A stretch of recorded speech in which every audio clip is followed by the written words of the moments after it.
Tere, mina olen Karri ja täna ma räägin teile toidupakkidest. Kuna meie atesteeritud toidupakkide testija Kristjan hetkel on hõivatud, siis teen seda mina. Ja teemaks on Kaitseväe toidupakk. Aga mitte see. Selle kohta teie teate juba kindlasti piisavalt. Vaid see. Või siis pigem need. Ilmselt juba olete kuulnud seda uudist, et tulevad uued toidupakid meile ja mõned kindlasti on teie hulgast neid ka näinud juba. Aga kes ei ole, siis selle vea me nüüd parandamegi. Et kui varasemalt oli 24 tunni toidupakk selline, kus olid kõik toidukorrad kenasti ära mahutatud, siis ühte suurde pakendisse, siis nüüd on kõik toidukorrad laiali jaotatud. Kokku on 28 erinevat ratsiooni, mille hulgas on siis ka mõeldud nendele, kes ei söö liha ja kellel on näiteks gluteeni või laktoosi taluvuslikkus. Kokku on siis 3 toidukorra peale 3700 kuni 3800 kalorit ja kui te nüüd küsite, et miks siis selline kalorite kõikuvus on, see on asi väga lihtne. Nimelt, et ei ole ainult need konkreetsed toidupakid, vaid neid saab kombineerida. Et hommikusöök 1, lõunaõhtusöök 3, lõunaõhtusöök 8 on praegu siin. Aga näiteks võtate hommikusöök 2, lõunasöök 3, õhtusöök 4, niimoodi omavahel kombineerides, siis saate oma seda menüüd rikastada kõvasti. Aga heakene küll siis, asume asja juurde ja vaatame, mis nendes toidupakkides on. Heakene küll, vaatame siis lähemalt. Nii, hommikusöök number 1.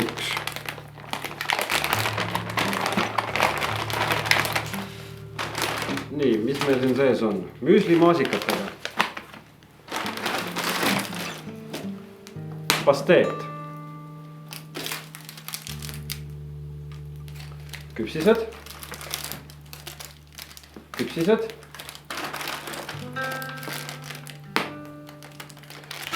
Juustu ja kaera küpsised on need.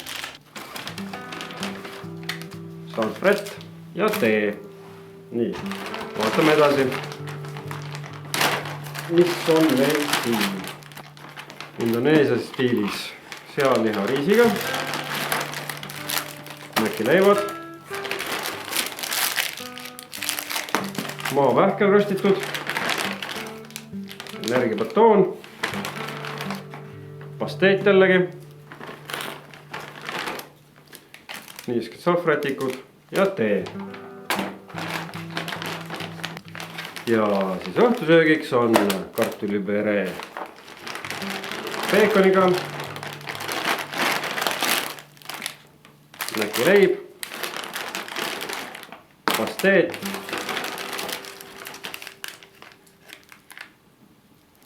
Joogipulber.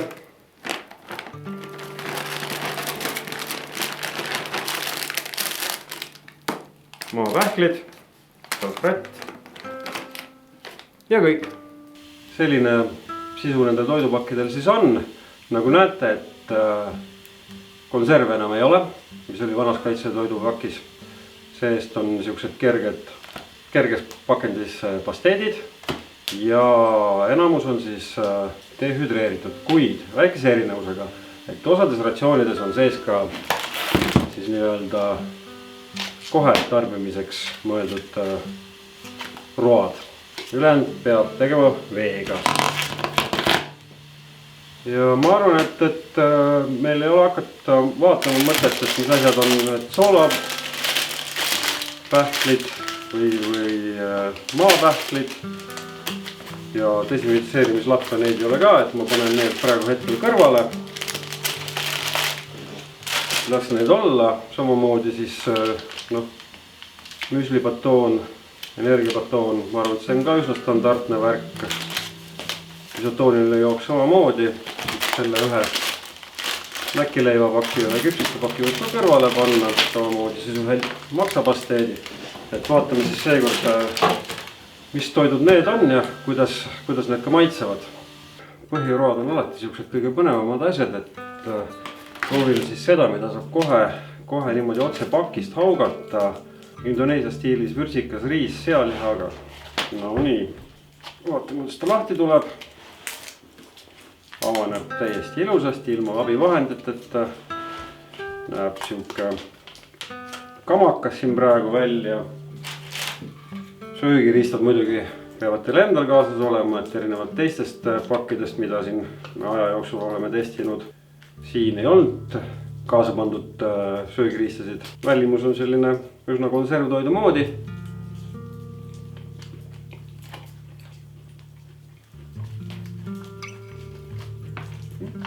Viga pole. Maitseb ka nagu konservtoit. Aga vürts on tõesti tunda. Siuke mõnus. Aga noh, selle toiduga tuleb tähele panna seda, et kui õues on väga tugevad miinuskraadid, nagu praegu, mille pärast me ka siin toas oleme, siis see võib niimoodi ära külmuda, et seda niisama haugata on ikkagi üsna keeruline. Nii. Ja kuna teised söögid siin vajavad natuke kuuma vett või siis ka tegelikult külma vett, põhimõtteliselt saavad ka külma veega rehüdreerida. Aga noh, sooja veega on ikkagi parem ja kui sooja veega sooja toitu teed, siis keha võtab seda energiat siit toidust paremini vastu kui külmast. Et siis selle jaoks tuleks siia natuke vett lisada. Nii, vaatame, kuidas lahti käib.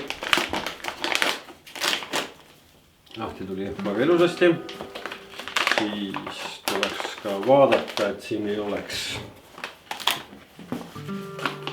mingit üllatust sees. Ja kui te mõtlete, mis asi see üllatus on, siis ei, see ei ole mingi maitseaine pakike, vaid see on legendaarne tunotiit.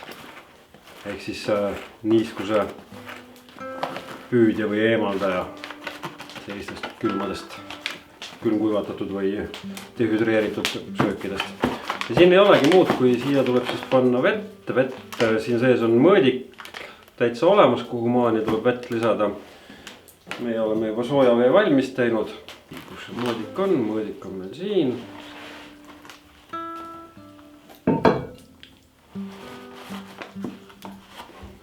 Võib-olla isegi natuke vähem panna seda vett kui rohkem vett. Et kui rohkem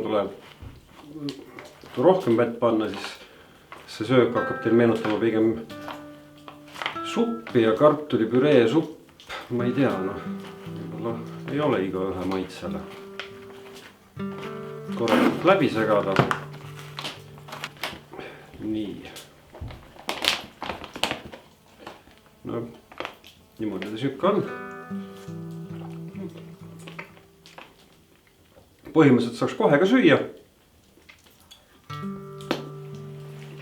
Aga jätame ta hetkeks seisma, et need peekoni tükid, mis siin sees on, need veel kergelt krõmpsuvad hamba all.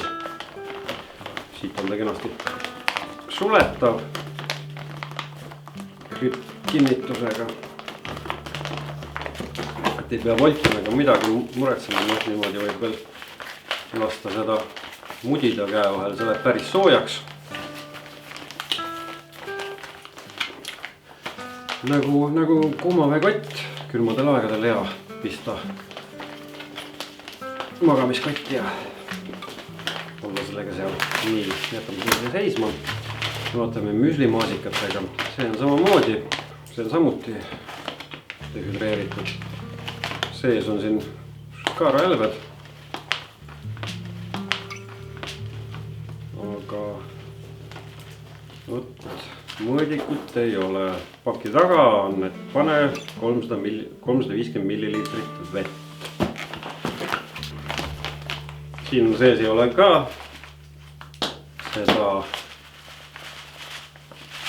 lisaväärtust pakkuvat tunotiidi pakikest ja pange siia vesi sisse.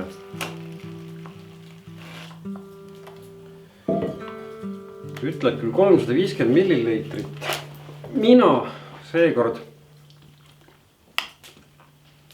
igaks juhuks panin natuke vähem. Tundus nagu ülimalt palju see 350 milliliitrit. Pigem siis oleme ettevaatlikumad natukene sellega.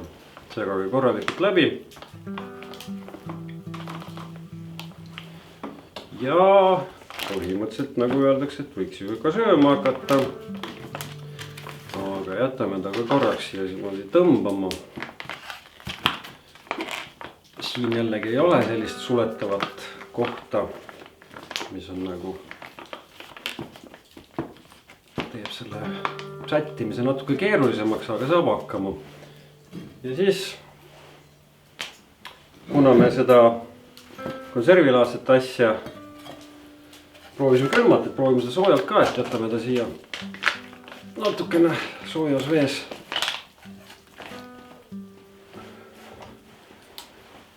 Seisma.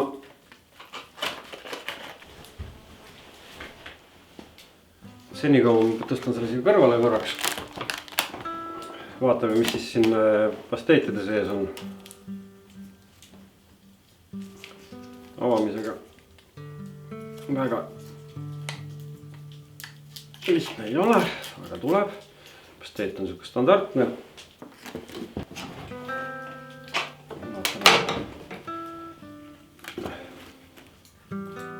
Üllatavalt pehme on ta isegi, arvestades asjaolusid.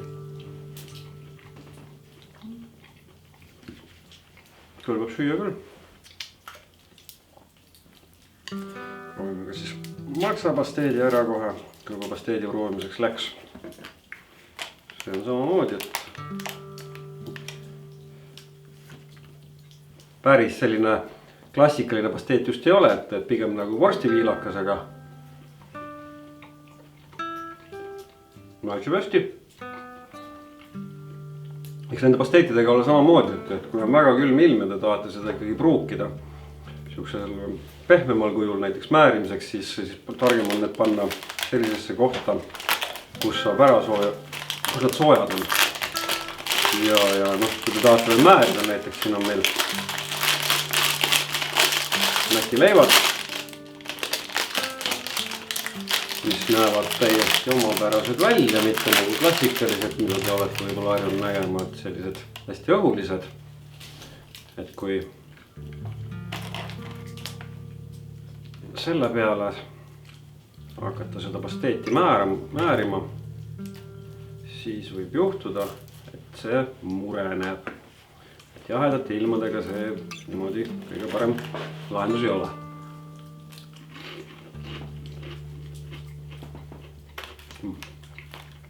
Kuna see on nii õhuline, siis maitseb ka hästi õhuliselt.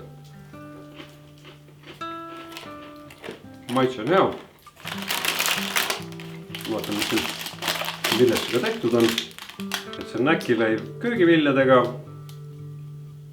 ekstrudeeritud toode, riisijahu, maisijahu, kollase hernejahu, kuivatatud sibul ja pastinaak. Lisanditena on veel sool, porgand, kartuliherbed, kuivatatud sibul, kuivatatud pastinaak, petersel. Ja see, mis siin nüüd viimase asjana pandud on, seda juba igast pakist ei leia. See on armastus. Kui ei usu, vaadake ise järgi, on küll. Ja seda on tunda ka. Nii, proovime siis seda pasteeti ka küpsistega natukene. Küpsised näevad siuksed üsna standardselt toidupaki küpsised välja.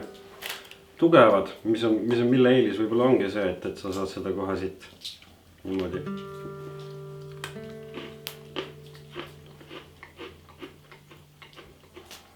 Pasteedisest võtta. Kergelt mangusa maitsega. Aga jah, toimib hästi selle leivaga. Läheb keeruliseks. Ja viimasena oli meil siis juustu ja kaeraküpsis.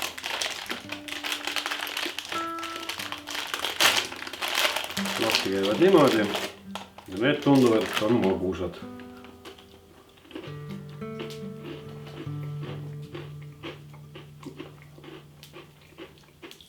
Ei saa olla, sest on tegemist ju juustuküpsistega. Täitsa soolased on. No igatahes otse konservist jahedama ilmaga võtmiseks väga head ei ole. Kui küpsised ja pasteedid on proovitud, et siis vaatame ka, mis nende soojenema pandud asjadega on.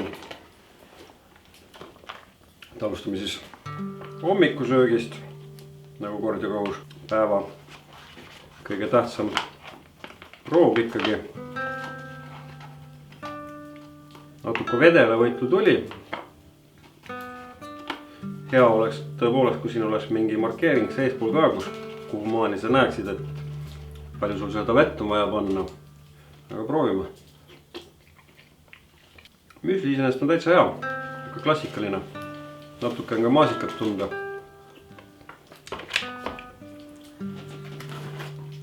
Natuke soe ka ja nii, siis kartulipudeli peekoniga.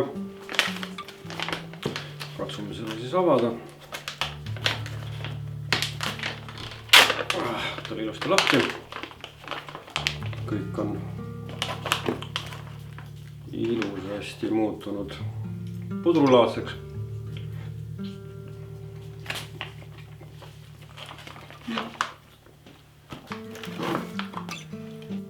Peekon on ka rehüdreerunud, täitsa maitsev on. Ja vaatame siis sellest pakist ka, mis sai. No, nüüd on ta natuke juba laiali lagunenud. Soetoit on ikka soetoit. Tasub teha niimoodi, kuigi maitse on külmalt sama hea. See on tegelikult täitsa hea roog. Niisiis, katsume selle kuidagi kokku võtta, et mis mulle silma jäi, ilmselt ka teile, et siis nendes konkreetsetes pakkides polnud kohvi. Kui vaadata kogu seda nimekirja, neid erinevaid ratsioone, siis mitmeski on. Aga jah, et putru võid küll süüa, aga kohvi peab sul endal olema. Ja mis on veel siuke oluline tähelepanek või mõte, et kui varasemalt oli igas selles suures pakis, Kaitseväe toidupakis ka tikkud kaasas, siis nendes pakkides ei olnud. Ja kui mu mälu ei peta, siis ei ole tikke ka kuskil mujal. Seega, et kui sa tahad sooja veega neid sööke teha endale, siis on hea, kui sul on endal tulemasin või tikud taskus või siis leiad endale võitluskaasases, siis, kes ei ole võibolla nii tervislike eluviisidega kui sina ise. Iseenesest on need 3 jaotatud toiduportsjonid päris hea lahendus, et võtavad vähem ruumi pakkimisel. See tähendab, et sa saad panna neid erinevatesse taskutesse või kohtadesse, kus on vaba koht. Ja teiseks, eks need 3 toidukorda kaaluvad ka oluliselt vähem kui see suur pakk korraga.